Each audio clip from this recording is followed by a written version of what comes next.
Hi, I'm Everett. Welcome back to the shop. After spending a number of hours stripping paint and, well, chemically and mechanically with the wire wheel and some sanding, the pieces are all we're all prepped for paint.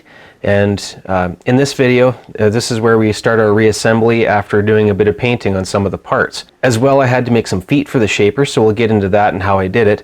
I'd thought about using casters and being able to move it around, but then I thought about it, and having casters on a machine that has an oscillating piece of tooling, that's probably not the greatest idea.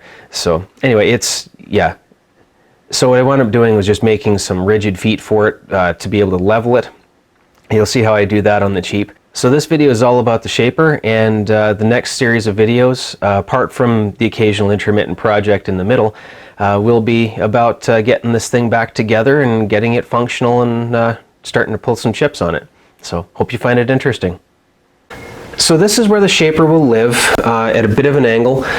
One thing I need to do first before I do anything is this bottom surface that's facing me on the bottom of the casting.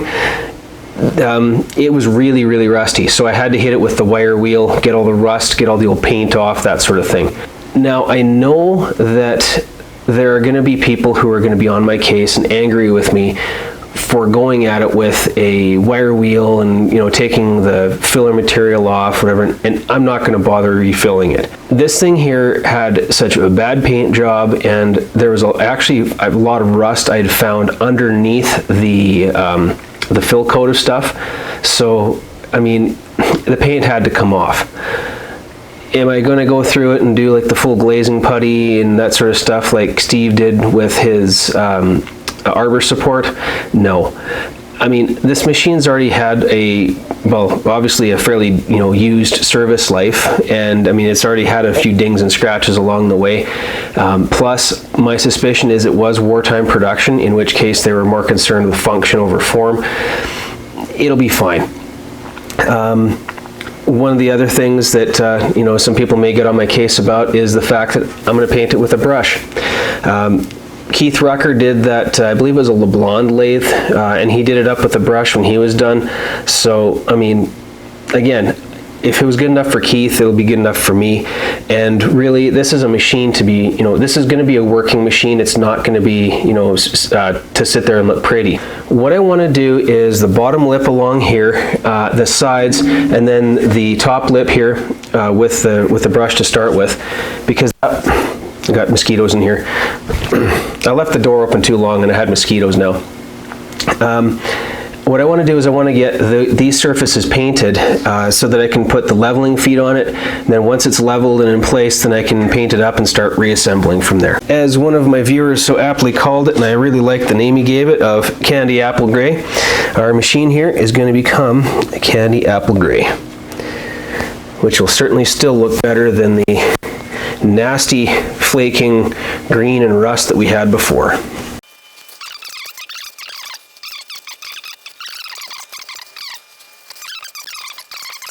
I'll bring you back in once I get this flange here painted top and bottom.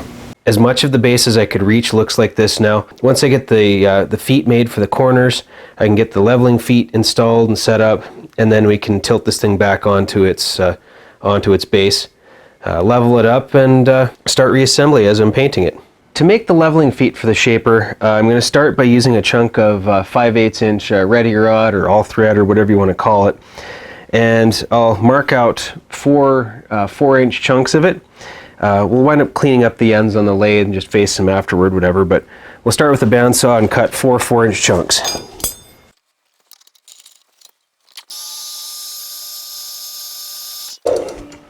Three more of those and we'll move on to the next step. On the saw, one end cut off reasonably clean and flush. The other end, each one of them has this little nub on the one side. What I'm going to do is I'm going to face off the ends with the nub and give it a little chamfer. That'll be the top side. This side doesn't matter as much, especially considering the fact that there's going to be a bit of weld on this end anyway. So what we're going to do is I'm going to basically do one after the other. I'm using aluminum between the jaws to the threads to protect the threads. We're just going to clean it off.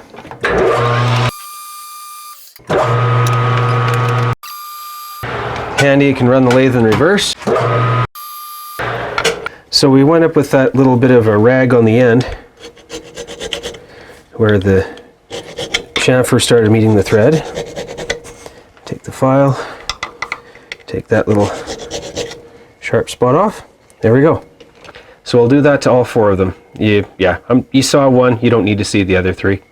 I'm going to make 4 pucks out of this 2-inch piece of, I think it's 1018 bar. What I'm going to do before I cut each one off in the bandsaw is that I'm going to do a face cut with the lathe, then cut it with the bandsaw, and then clean up the back side. That means I've always got one square face, so I'll just be back and forth with this slug between the lathe and the bandsaw.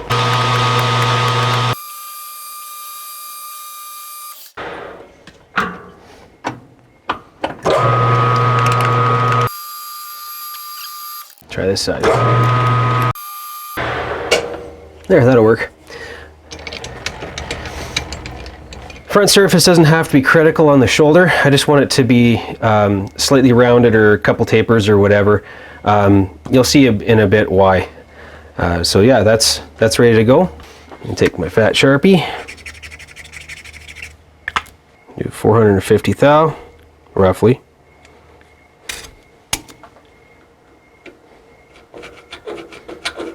It only has to be rough because this is just going to be on the bandsaw. So what I'm going to do now is I'm going to cut 4 of these on the bandsaw, and then I'll bring you back in when I do the next step on the lathe, because I mean, you've seen me cut material off in the bandsaw before. So I'll be right back with 4 little pucks. So all 4 of these pucks wound up being about between 470 and 490 as far as thickness. You know, all just under ½ an inch. So as far as setting them up in the chuck here, this is going to be plenty square enough. I'm just going to use one of the toe clamps from the clamping set on the back side. There. For the purposes that these need to be, that will be plenty square enough. Now I'm going to face this side, and we're going to drill it and then tap it to a 5/8 11.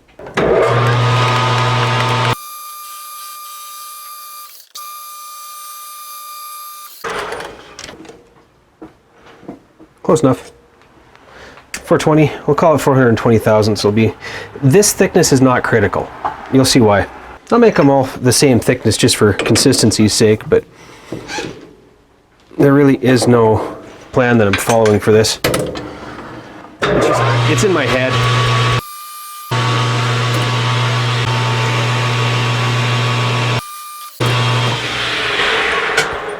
Now, tapping drill for a 5/8 11 is a 17/32, which I happen to have a whole stack of stubbies.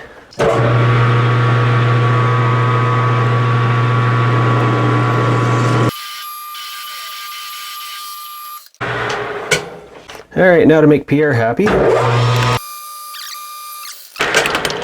chamfer the hole before tapping it.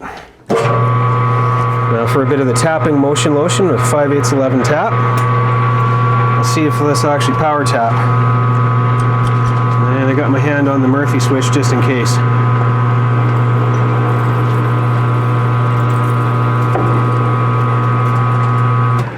Nice, that worked out well.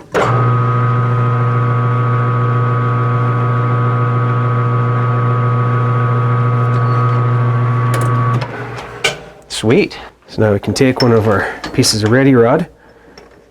It will spin in the hole. Oops, there we go. So yeah, that side there doesn't matter because, as I say, I'm going to run a quick bead of weld around there just to hold it in place.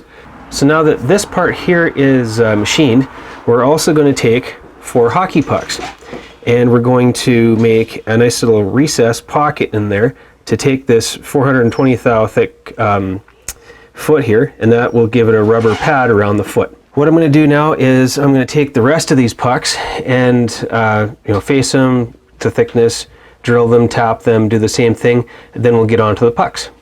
Could probably hold it in the other set of jaws, but really they're not that they're not that big or hard to hold on to. What we're going to do is we're going to cut into this thing about 425, 420 deep, and can make the outside journal size about 2 inches. What I've done is I've grabbed my trepanning tool, because that's basically what we're doing. And let's see how this goes. Haven't really tried machining hockey pucks before. My suspicion being not too hard, we could probably go fairly fast. Well, they seem to machine quite nicely.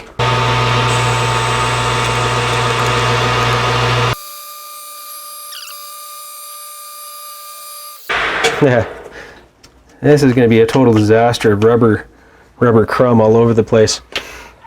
It smells like somebody's doing burnouts at the drag strip. Anyway, yeah, that's basically the procedure. I'll bring you back in when we're closer. A 0 point, add another 5 thousandths. Man, this is making a disaster out of the lathe. All right, so that's the last one. And I can hear little man starting to get to the point where he wants to go in. Yeah, it's getting close to supper time for him, so there we go. 4 of them. I got to deal with little man, probably clean up the lathe.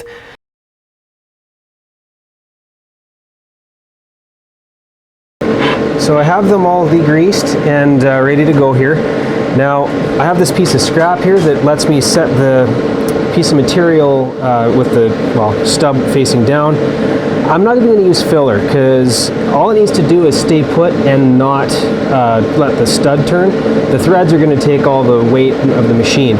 So I'm just going to run without filler and just run a bead around the circumference of that piece of ready rod. Running 125 amps, try to be steady enough here.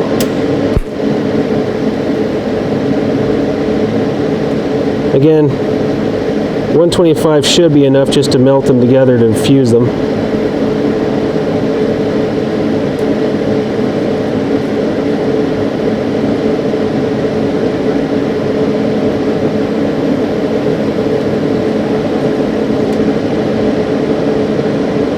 Man, am I shaky. There we go.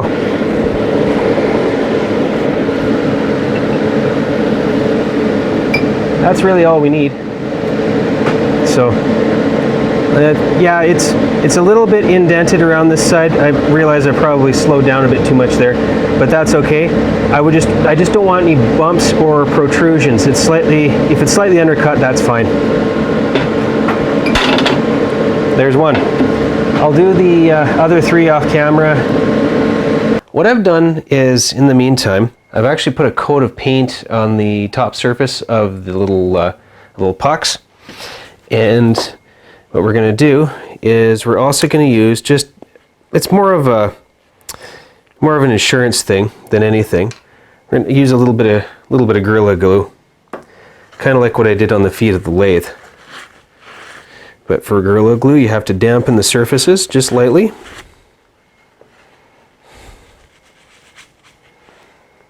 And then spread just a little bit of glue.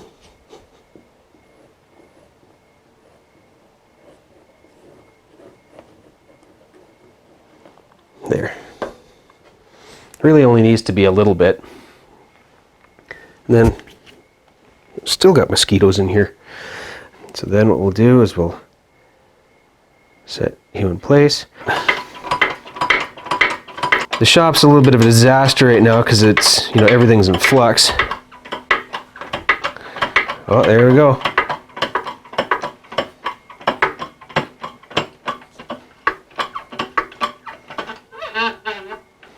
There, nice little squish. That should get all the air out. There we go.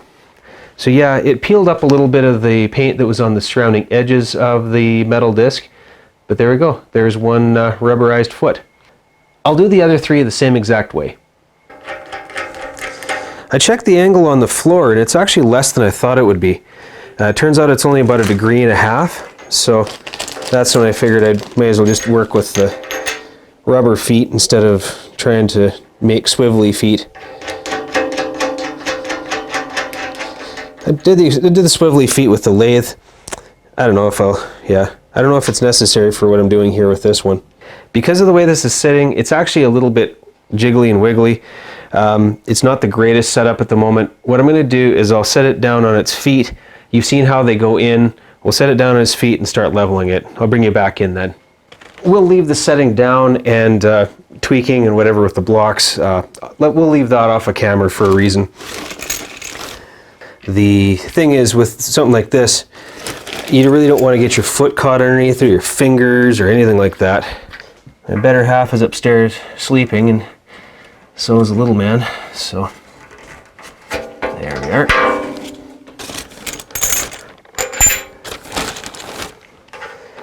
It's one of those things where you can do a lot by yourself if you just take your time and try not to be dumb about how you do things. So, and yeah, I'll have to do a little bit of touch up underneath. Not a big deal. Couldn't get all of that anyway, just from the way it was sitting. Biggest thing is I wanted along the underside of this lip done most of the way around, just so that it protects the metal again, because it was really rusty. This part of the leveling procedure is really only going to be a preliminary leveling until we get the rest of the machine assembled. Once the rest of the machine's assembled and on here, then I'll do a final leveling and with the machinist level. For now, the carpenter's level will be plenty enough. We'll back off the lock nuts.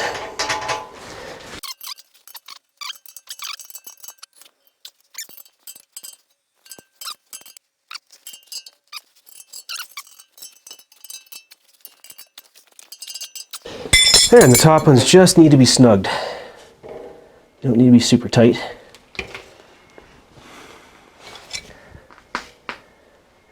Yep, for initial setup, I think that'll be okay. All right, next step is I can finish painting the base. What I wound up doing was I hit it with the wire wheel, then I went over it with a belt sander, because a lot of this is smooth-ish, and so the belt sander helped take a lot of the high spots off where I hit with the wire wheel, where it started digging into the smoothing compound. So again, it's not going to be perfect, but it'll work for what I need.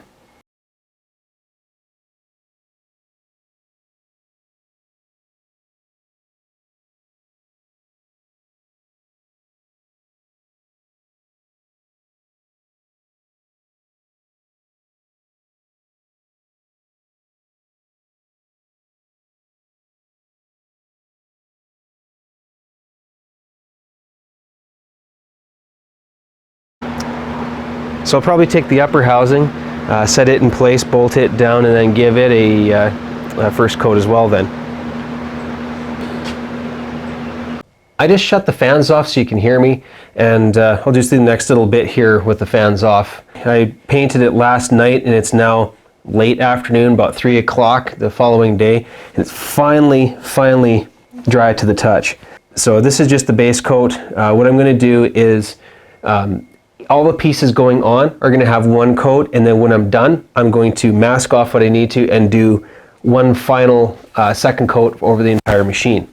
What we can do now is set the main frame in place. I've already gone and chased the threads here. I did wind up buying a Whitworth tap set, so I've chased the threads here with the Whitworth tap. I've also cleaned up the bolts, gotten the paint and stuff off of them, and the threads, they had a little bit of chowdering on them, as Tom Lipton would call it, and so I ran the dye down the bolts to clean up the threads.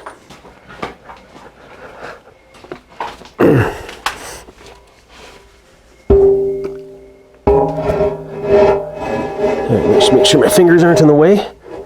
There we are. Okay. Line that up. Good. So yeah, it's this is how she's going to sit.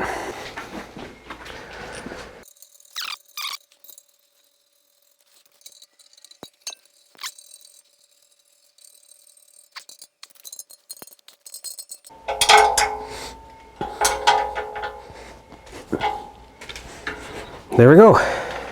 So we'll mask off the bright surfaces that are necessary, and then we'll give the main housing a quick coat of paint. One thing I want to put in before I start painting, because of the wide open hole here to the outside, the other assemblies as they go on, they're going to cover up the flanges, but this is going to be seen from the outside. There's a bit of red paint on that side. It'll be matching up with the paint on the red paint on the inside of this side. Again, internal surfaces on this thing had red, so try to find a spot here that looks less worn, because it doesn't have an index on it at all, so I'll use that because I can see where it's been running.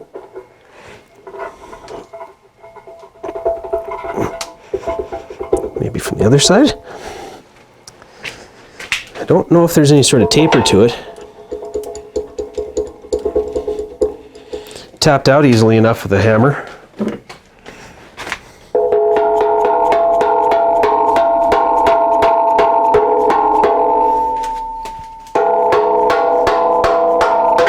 There we go.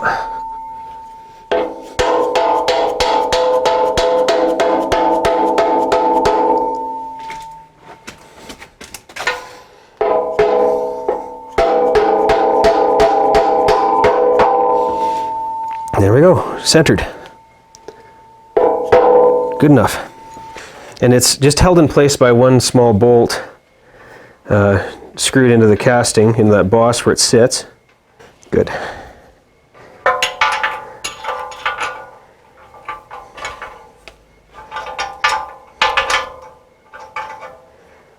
Now that's again another Whitworth bolt. It's a 5/16 thread, so of course, being, quarter Whitworth wrench, being the time it was built, now it gets its first coat.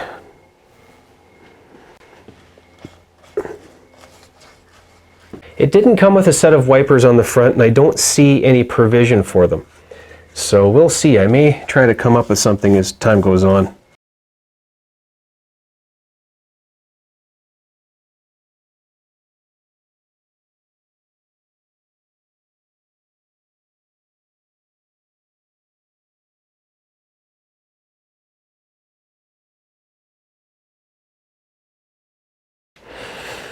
Alrighty, I think that'll be good enough for a first coat. Let that sit and dry.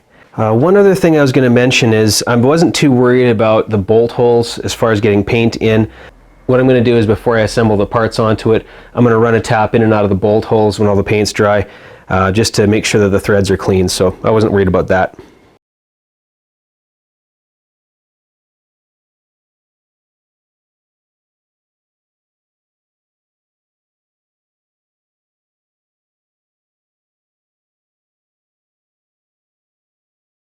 So again, thanks for watching, thanks for subscribing. The next little while, as I say, is going to be focused on trying to get this shaper together, maybe a couple other small things in the middle, but I want to do a bit of a series on the reassembly of this thing.